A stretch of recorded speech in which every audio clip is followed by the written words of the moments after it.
On the news tonight, newly elected council chairman, sworn in by Governor Kowa, urges them to formulate policies that will have direct bearing with grassroots people. Delta State Independent Electoral Commission presents certificate of return to elected local government chairman. International Women's Day celebration, stakeholders call for end to women inequality and rights abuse. Rising cases of students' lateness to school worry teachers as schools prepare for second term examination. A very good evening to you and welcome to DRTV News Tonight. I'm Ogali Mafru. Thank you for joining us. To get regular news update from DRTV and Melody FM, visit our website dbswarrior.com, and you can download our app DBS Warrior in Google Play Store. For live stream of our news bulletins and morning programs, like our page Delta Broadcasting Service Warrior on Facebook or through our Apple website. Through our social media platform, you can hook up to DBS Warrior anytime from any part of the world.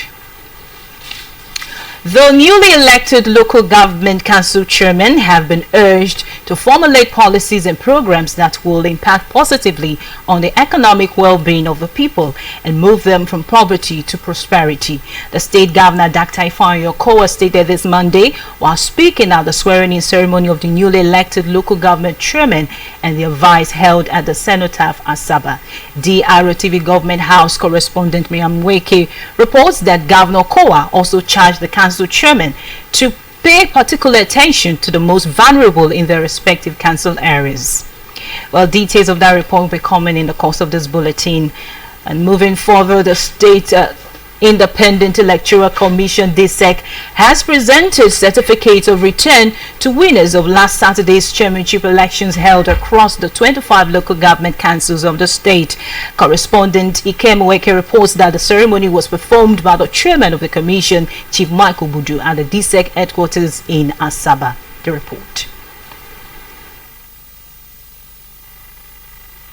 Those that received certificates of return include Mr. Kelvin Okwejime, Anyosha North, Jude Chukwuwike, Anyosha South, William Angadi Bomadi, Godnose Agali, Brotu, Victor Ofobrukuta, Ethiop East, Victor Eboka, Ika North East, and Sonny Tatabuzogo, Ika South. Also presented with the certificates of return by the DSEC boss were Christian Itire Isoko North, Victor Asasa Isoko South, John Governor Amechi Ndokwa East, Godwin Obi Njete Ndokwa West, Isaiah Osonwa Okpe, Dr. Richard Kofi Ugeli South, Godwin Adode Ugeli North, and Solomon Agede Okwani. Others include Ramsin Onoyake Uwe, Smart Yemi Asekutu Wari North, Dr. Michael Tidi Wari South, Duke Toyo Wari South West, Innocent Asewezie Oshimili North, Kelvin Ezemili Oshimili South, Isaac Agwana Patani, Eugene Inuagwan Saple, and Brown Onajite Odu. Flanked by the commissioners in the commission, the DSEC boss also presented certificates of return to the vice chairman-elect of the 25 local government councils. In his remarks, Chief Ogbodu said the formal presentation of certificates of return to elected chairman and vice chairman marked the end of another process. He stated that as the chief electoral officer of the commission, he is empowered by law to issue and present certificate of return to successful local government council chairmen and their vice chairmen. Chief Ogbodu explained that elections were held across the state on 6 March 2021 into chairmanship and councillorship positions, disclosing that the elections were held in 262 electoral wards, with PDP clinching 261 wards, while APC won 1 ward. The DSEC chairman stated that it is important to note that 238 councillors were returned unopposed, as well as 1 chairmanship seat for Ethiop West local government area, maintaining that 24 chairmanship candidates of the PDP won their seats at the polls. He explained that election in Ward 17, Unit 3 in Ukwani local government area was inconclusive owing to electoral violence. According to Chief Ogbodu, 11 political parties including PDP, APC, NNPP, ABGA, ADC, Labour Party, SDP, Booth Party, Accord Party, APM, and AC participated in the election. He said the Commission's assessment of the election conducted and other various independent reports received showed that the exercise was generally peaceful, free, fair and credible, but for the isolated case of violence recorded in Ward 17, Unit 3 in Ukwani local government area.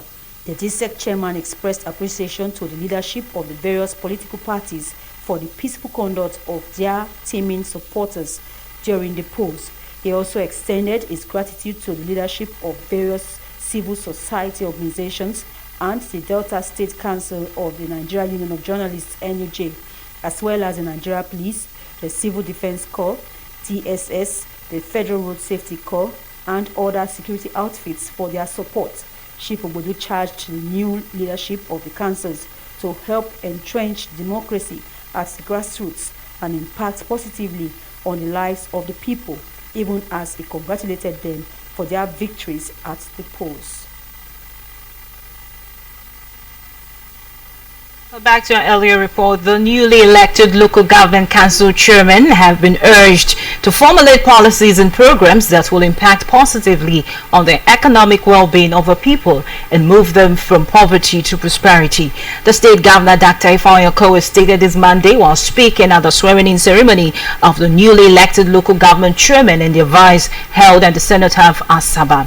DRTV government house correspondent Miriam Weke reports that Governor Kowa also charged the council chairman to pay particular attention to the most vulnerable in their respective council areas. The report.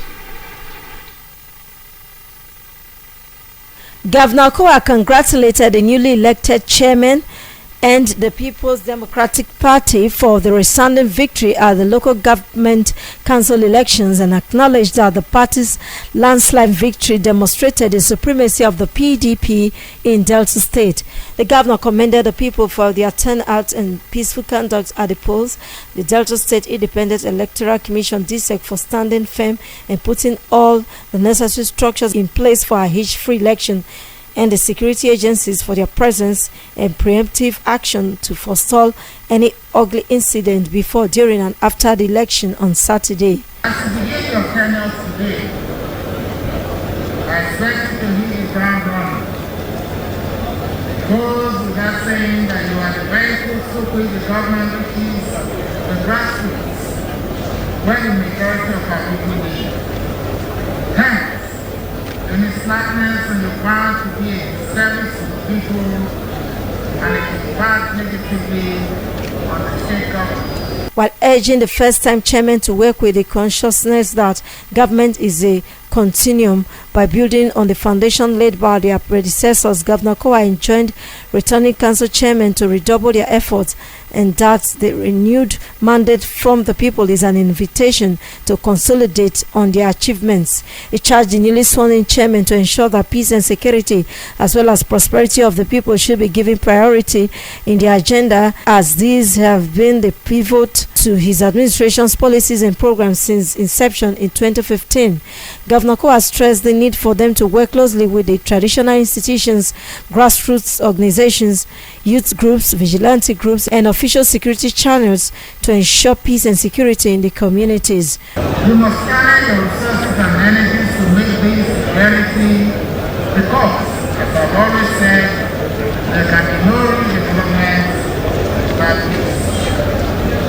Needless for me to say that you cannot achieve this if there is this system and comes and goes. You must live among your people to command their trust and respect.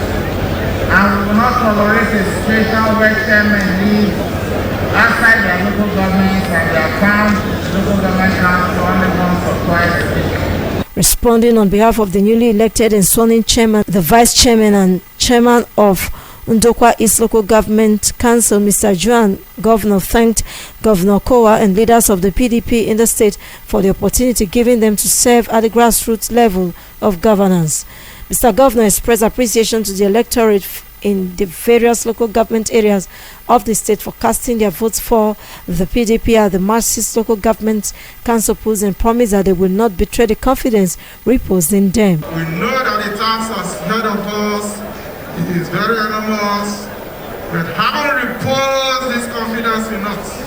We are highly empowered, and we know that with your mentorship and guidance, we will excel. Highlights of the ceremony, which was attended by the wife of the governor, Dame Edith, the state deputy governor, Deacon Kingsley Otuaro, and other top government functionaries, was the taking of the oath of office by the council chairman and vice chairman in the presence of Governor Ifeanyi Okowa. The Nigerian Electricity Regulatory Commission (NEC) has disclosed that 3 million meters in use by the electricity distribution company's discos are outdated and due for replacement. A statement signed by its chairman, Mr. Sanusi Garuba, and the commissioner in charge of legal licensing and compliance, Mr. Daffy Akbeneye, says that the document was a directive from it on structured replacement of faulty and obsolete end-use customers' meters in networks of the discos. The Commission also stated that the discos would have to prioritize deployment of new meters to 7 million of the unmetered consumers in the new national mass metering program funded by the Central Bank of Nigeria and the World Bank. According to the NEC, the metering code expects that the industry will be serviced with modern, accurate metering systems with reliable communication facilities across its value chain. This, it noted, was to accurately measure and record energy production and utilization, as well as ensure the sector's financial viability. However, the next document suggested that this is not the case in the sector now. It also explained that the existence of a large population of unmetered consumers contributed to threats affecting the financial viability of the country's power sector. Unmetered and end users, it stated, have expressed deep dissatisfaction with the estimated billing methodology of the discos. Hence, the revenue assurance objectives of discos have been challenged by being unable to properly account for the utilization of electricity by end-use consumers. The NEC further stipulated that the disco shall grant priority to the metering of unmetered consumers under the NMMP before seeking to replace obsolete meters in their networks. NEC stated that discos must install new meters upon the removal of the faulty and obsolete meters from their consumers, adding that under no circumstances shall the consumer be placed on estimated billing on account of the disco's failure to install a replacement meter after the removal of the faulty or obsolete meter. President Muhammadu Buhari has approved the establishment of the Federal Polytechnic Urugu in Delta State. The letter, which was signed by the Permanent Secretary, Federal Ministry of Education, Sonny S.T. Oshono, on behalf of the Ministry of Education, Adamu, added that the institution will commence academic activities in October 2022. According to the minister, Senator Omoagege has always envisioned the possibility of public tertiary academic institutions with core Silicon Valley character in Nigeria. Institutions known mainly for world-class research capabilities and first-class achievements in sciences, especially computer science, among others. He added it was the major motivation for his introduction of the bill to establish the Federal Polytechnic Urugu in 2017 in the 8th Assembly, but the political environment then did not allow the bill to progress. In a letter to the Deputy President of the Senate, Oviamu Agege, dated February 23, 2021, and referenced DHE/poly/39/C1/184, the President said the Polytechnic would supply the needed human resources required for national development. According to the later, President Buhari's gracious approval of the founding and takeoff of the Federal Polytechnic Urugu demonstrates yet again its clear leadership vision that the nation must embrace the future with a truly innovative educational system. It explained that the establishment of the Federal Polytechnic Urugu indicates the administration's attention to strategic human capital development and deep love for the people. A statement by the office of the Deputy President of the Senate noted that Senator Ovio Omoagege is daily humbled by President Buhari's approval of the school, insisting that the institution would be known mainly for world-class research capabilities and first-class achievements in the sciences. When the DRTV News returns, all primary schools and secondary schools in Delta State will write the second term examination on the 25th of March 2020, but there are concerns about how prepared the students are. Details of this report and others after this break. The DBS essay writing competition is finally here. The DBS essay writing competition season 1 invites all registered students for the competition to the first stage of the competition, 27th February 2021 at Federal Government College, Warri at 10 a.m. Second stage, 5th March 2021, Nana College, Warri at 10 a.m. Third stage, 13 March 2021 at Hussey College, Warri at 10 a.m. And the first, second, and third winner will emerge for the junior and senior categories, while the grand finale for presentation of prizes comes up 18th March 2021 at Federal Government College, Warri. Come with your face mask and put on your school uniform for the competition. DBS essay writing competition is proudly powered by Delta Broadcasting Service, Warri. For partnership and sponsorship, call 0805 758 0466 or 0813 897 5858. DBS essay writing competition, building tomorrow's communicators. You're welcome back. You just joined us. You're watching DRTV News Tonight, live from Warri, Delta State. All primary and secondary schools in Delta State will write the second term examination on the 25th of March 2021. But how prepared are the schools authorities going by the short term and the need for them to complete the term scheme of work? The report. The second term examination, which begins on the 25th of March, will end 31st. The schools will thereafter proceed for the second term holiday. One major area where principals of secondary schools are battling to cope with is the completion of the term's scheme of work. The principal of Ekete Secondary School, Dr. Tex Ojobo, said he mapped out strategies on how to complete the scheme of work and also instill discipline in the rank and file of the school to achieve success. We are trying our best to make sure that we meet up with the scheme of work. Like what I did in my school, some of those topics in the scheme of work where they run maybe 3 weeks, we advise the teachers to compress them into like 2 weeks and deliver the main content so that they could run into the other weeks and try to cover up the scheme. And that's what we are trying to do. We are advising the students to be hardworking. On the part of the parents, they should play their role. Make sure that they tell their children to come early to school and be studious at home too. The teachers are doing their best. While acknowledging the task to complete the second term scheme of work, Principal of Onwian Secondary School, Onwian, Dr. Joseph Onajefe, explained that the short term cannot make the school to be left behind. Dr. Onajefe said he made it clear to every teacher to sit up. Meanwhile, the head teacher of Ojojo Primary School, Comrade Vivian Edede, has admonished parents to be alive to their responsibilities and provide the basic needs of their children and wards. Parents are not helping. You can't send your child to school without a notebook, no pencil. I will buy. How do teacher teach? Government cannot provide everything. Certain things that parents have to provide, they are not doing it. It's making it hectic. Speaking in the same vein, the proprietor of Best Model International Schools, Warri, Evangelist Peter Igwakbokrere, has called for collaborative efforts between the school authorities and parents in order to raise up the child.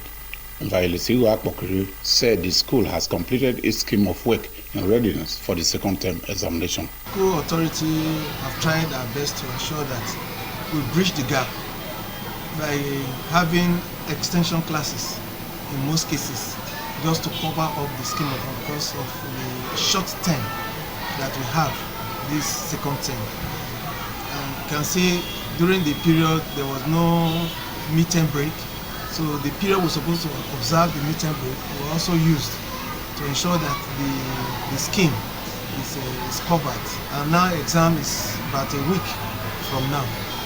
We'll take our exams, which is the second term exam. All primary and secondary schools in Delta State will proceed on holiday on the 31st of March after the second term examination. Meanwhile, the rate at which pupils and students in primary and secondary schools go late to school is worsening daily. Education correspondent Joy Senior Siete monitored how many of them stroll to school even when they know they were late. The report. The time is 8 a.m. Monday morning, and these are pupils and students of public primary and secondary schools going to school in Osubi, Okpe local government area of Delta State. While some of the students could be seen accessing bookshops and other shops when they were already late, many others walked leisurely to school as if nothing was at stake. Monday morning at exactly 8 a.m., some of the students who spoke to DRTV News had little or no explanation on why they were late to school. Where are you going? Where? Huh? You are supposed to be in the school this hour. Yes, sir. Listen, what's the time? What should be the time after it? Yes, sir. Where are you supposed to be? I want to return the resource. Where are you supposed to be? At the school, sir. So why are you not there? Huh? No, I was looking for things to Huh? I was looking for things to exactly. 3 students of Onya Secondary School in Udu local government area who were early enough to be in school, however, explained reasons why students go late to school. Some is due to the area they stay. Some they come late because of their parents. Some they come late because they don't wake up early. Students usually to school because of their circumstances at home, the condition they pass through. Some people stay with their stepmother and so they do a lot of work before coming to school, and that leads to lateness. I bathe my brothers, I watch school before coming to school, and I wash plates, and I also fetch water before coming to school.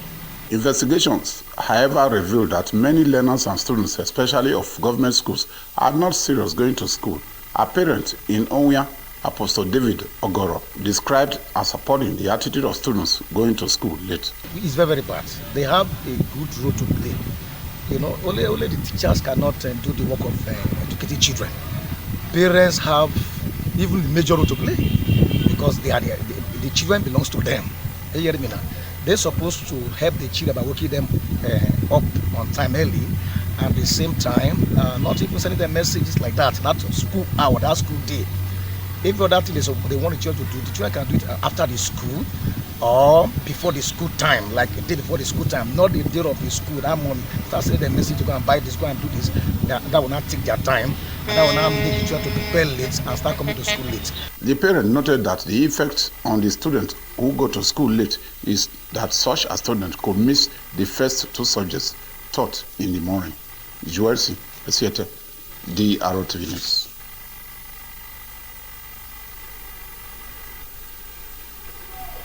And now on COVID-19 update, the Nigerian Center for Disease Control (NCDC) has recorded new 269 cases of COVID-19, bringing the total number of infections in the country to 155,076.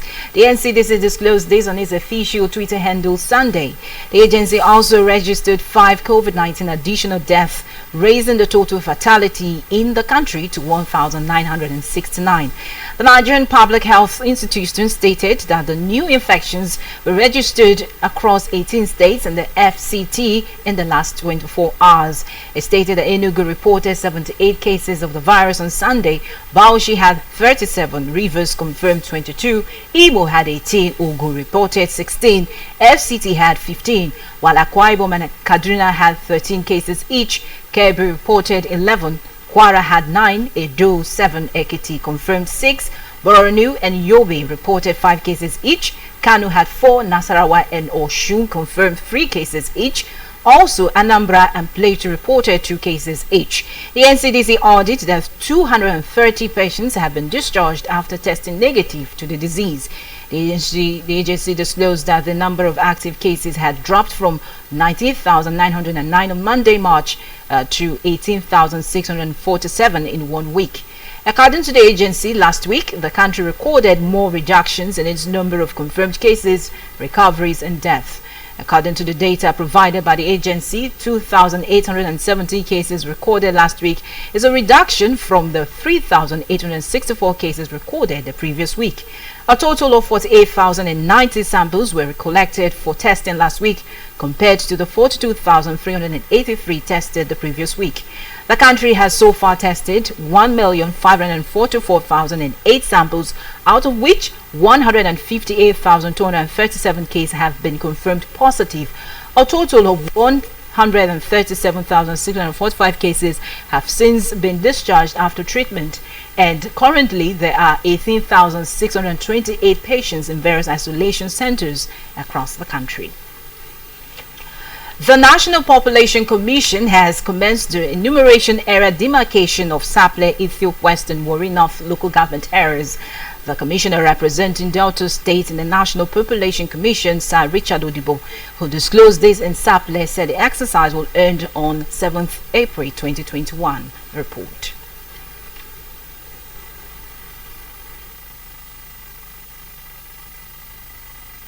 Population census results in Nigeria has always been trailed with different controversies and allegations.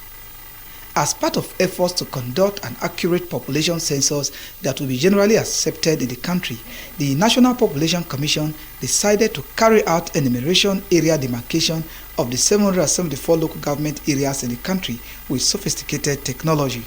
In Delta State, the commissioner representing the state in the commission, Sir Richard Odibo, has commenced the exercise and has been successfully carried out in 13 local government areas. On Monday, 8th March, Sir Odibo flagged off the exercise of 3 local government areas, Saple, Ethiopia West and Warri North, with an interactive session with heads of council, traditional rulers, community leaders and security agents from the affected areas. Sir Odibo noted that the exercise, which will end on 7th April, is the demarcation of the country into small geographical areas. Sir Odibo noted that the exercise, which will end on 7th April, is the demarcation of the 3 local government areas into small geographical areas to facilitate census enumeration and not the enumeration of persons living in the area. He urged the community leaders to give all necessary support to the officials of the National Population Commission and avoid undue interference. Sir Odibo assured them that the Commission will carry out a thorough job and no area will be cheated in any way. It becomes imperative to divide the whole landmass of the country into small units that can be easily covered by a team of enumerators during census enumeration. This is in essence constitutes the enumeration area demarcation, which is one of the core preparatory activities for the census exercise. The Delta State Director of NPC, Mr. Emmanuel Aki, urged all stakeholders to allow the enumerators carry out their duties professionally. The head of personnel management of Saple Council, Mr. Robinson Twetwe, assured the enumerators of all necessary support from the council. So that we can rub minds together to see how we can do this exercise and do it well. It is my pleasure that this exercise is coming up at this particular time. Therefore, if you are privileged to be here, it's a very good benefit. The interactive session, which was attended by traditional rulers, heads of personnel management of Saple, Ethiopia West and Warri North Council, security agents and community leaders, featured question and answer session. For DRTV News, John Glover reporting. Today, March 8th, is International Women's Day. The day is set aside globally to celebrate the achievements of women and also mark a call to action for accelerating gender equality.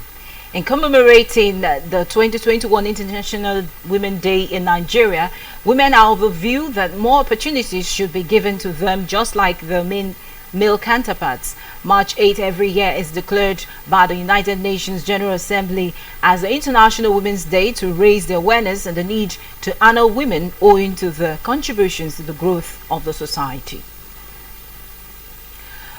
Vice President Yemi Osinbajo, Monday, March 8, marked his 64th birthday. President Muhammadu Buhari, in a felicitating message with his vice, described him as an incredible, patient politician with remarkable intellectual and mental energy in the discharge of his duties. Osinbajo survived a helicopter crash in Kogi on February 2nd, 2019 and won a re-election on February 23rd, 2019, for another 4-year term with President Muhammadu Buhari. Osinbajo, Nigeria's 5th Vice President, is the chairman of the National Economic Council, which deliberates on economic planning efforts and programs of the various tiers of government. The Isoko Zonal Headquarters of Church of God Mission has been carried out by the Ughelli zone of the church, performing the official ceremony on behalf of the Archbishop of the Church of God Mission International, Dr. Margaret Idahosa. The Ughelli Zonal Coordinator of the church, Reverend Isaac Chika, tasked the new Isoko Zonal Headquarters of the Church of God Mission situated in Emevo in Isoko North local government area of the state to engage in evangelism in order to continue to improve on the work of God. The report.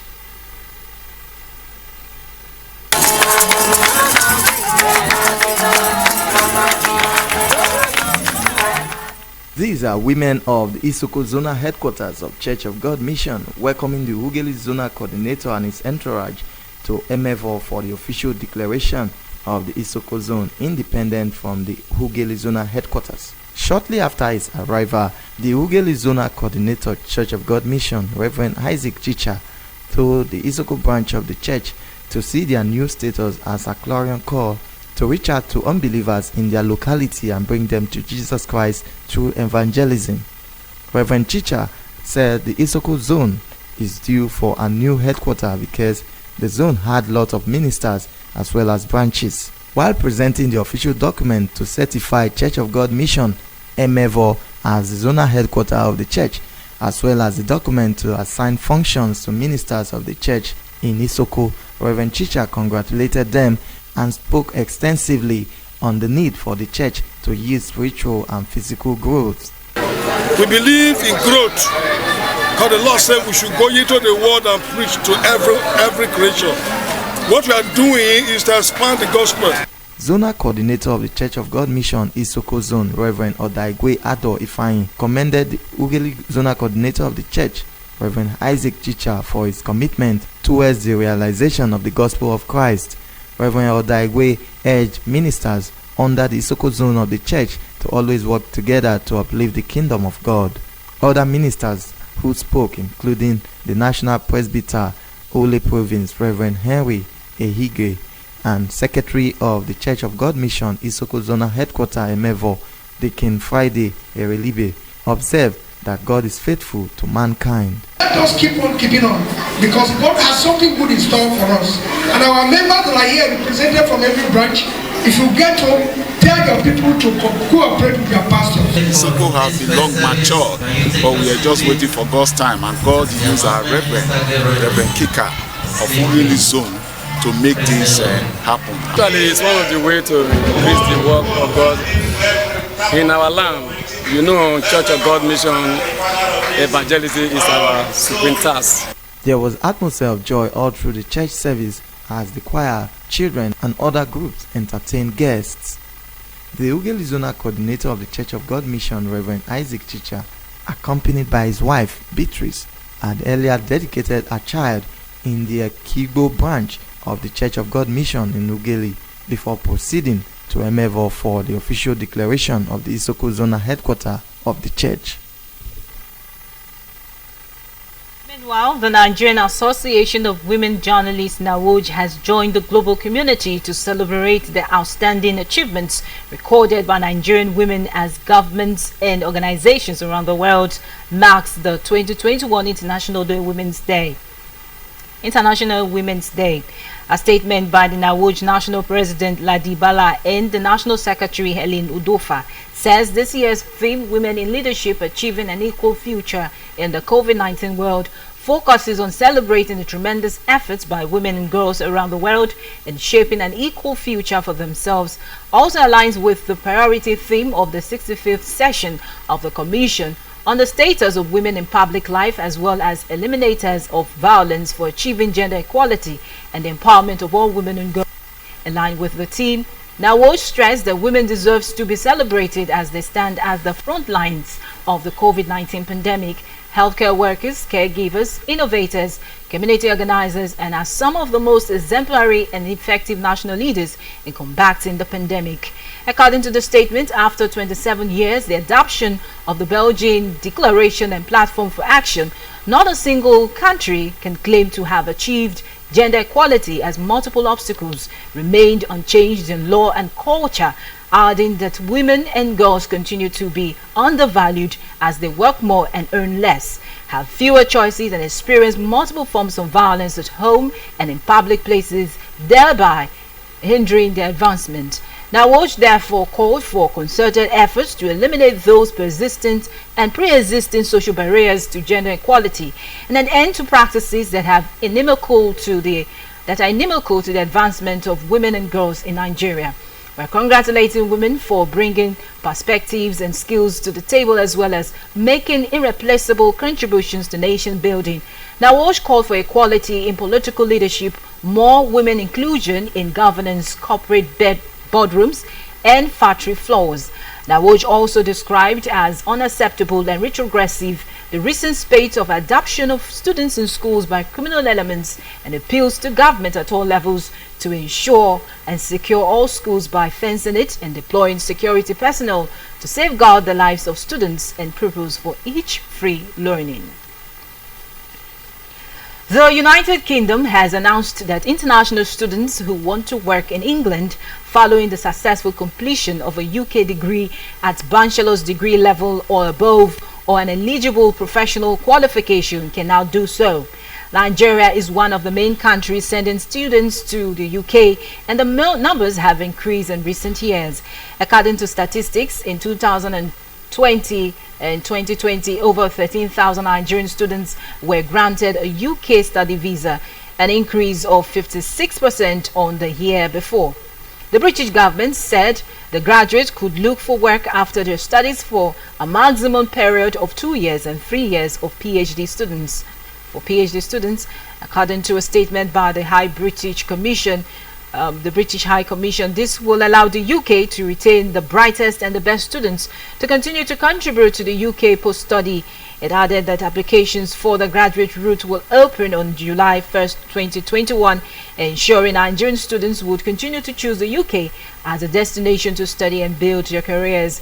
The High Commission also disclosed that the coronavirus concessions for students unable to travel to the UK due to the COVID-19 pandemic have also been extended, recognizing the continuing disruption many face in international travel. It said applicants who began their studies in autumn 2020 will have to be in the UK by June 21st, updated from 6 April 2021, to be eligible to apply to the graduate route, adding that students who began their studies in January or February 2021 will need to be in the UK by September 27.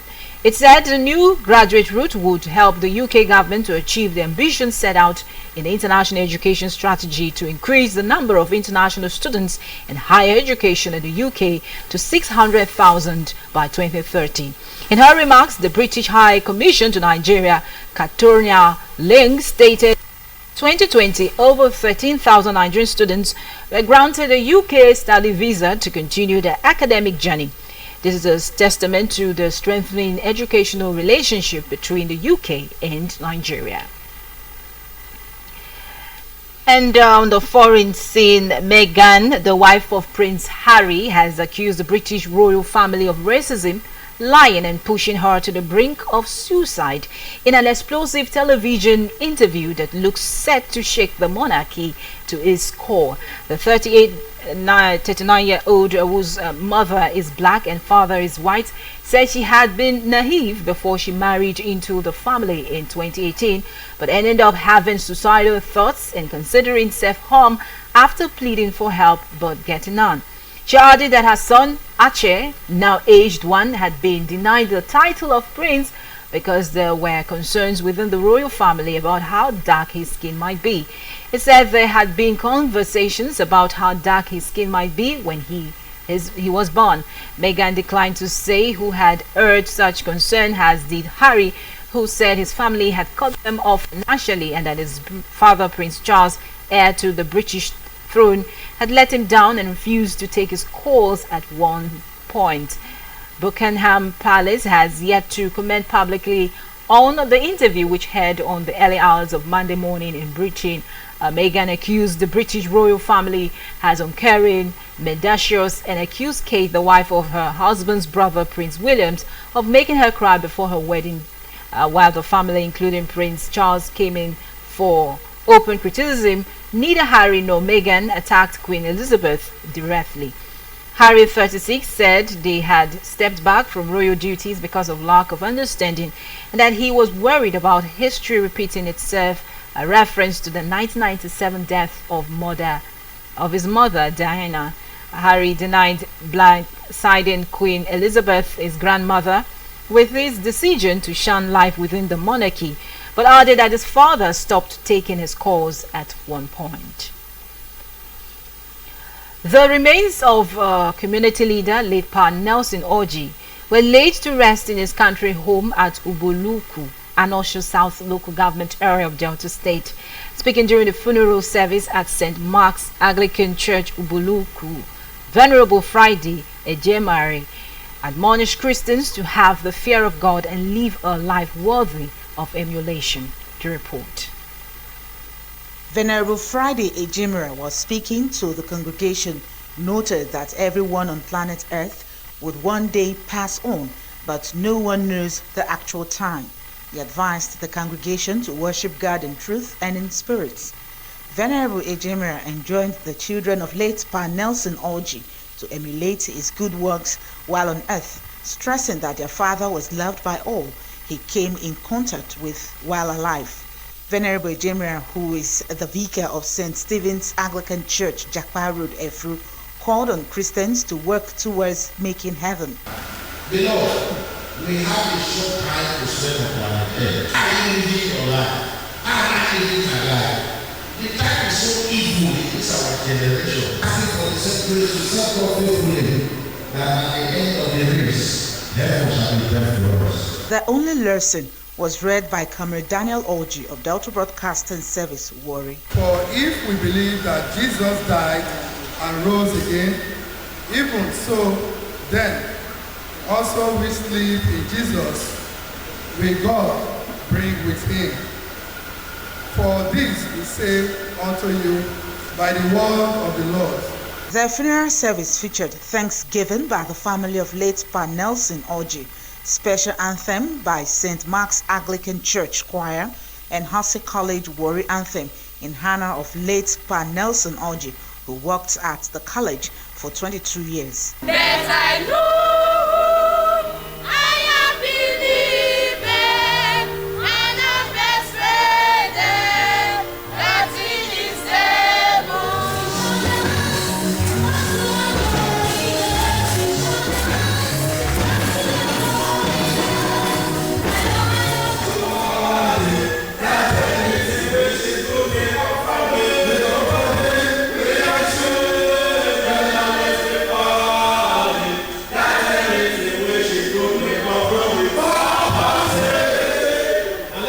Reception to entertain guests was organized by the children of late Pa Nelson Orji.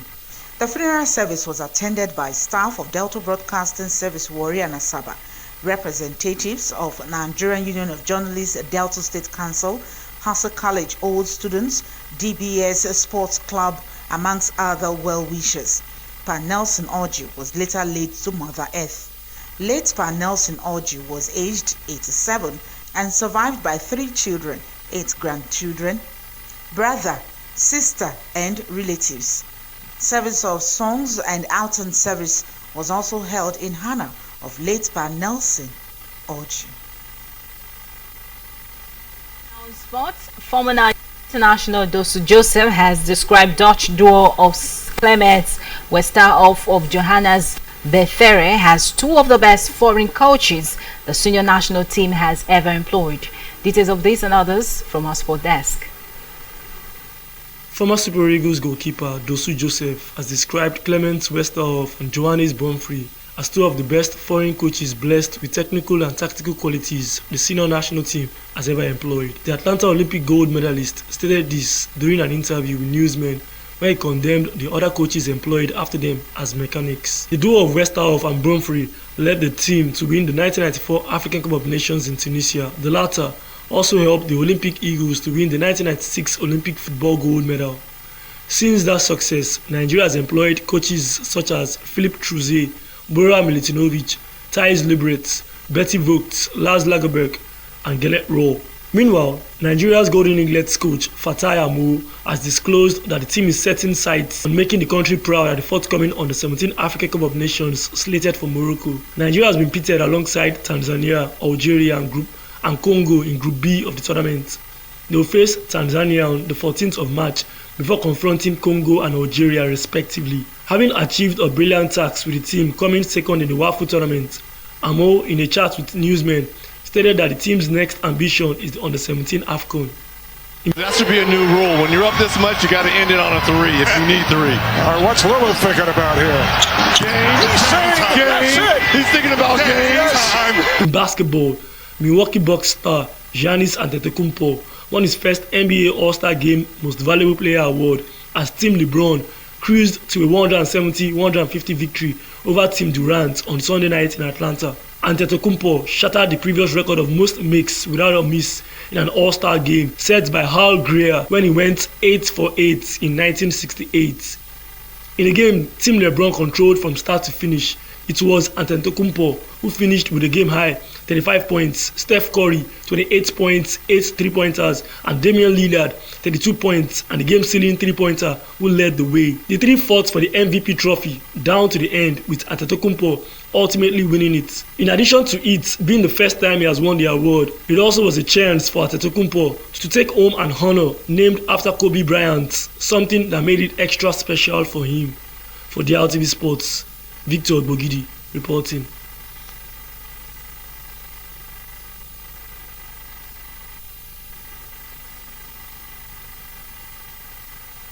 But before we go, a recap of our top stories. We told you that the newly elected local government council chairmen have been urged to formulate policies and programs that will impact positively on the economic well-being of the people and move them from poverty to prosperity.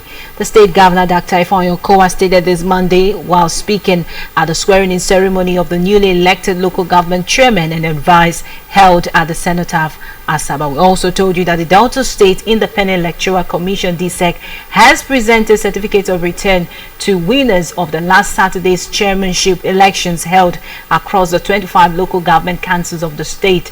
The ceremony was performed by the chairman of the commission, Chief Mike Obudu, at the DSEC headquarters in Asaba.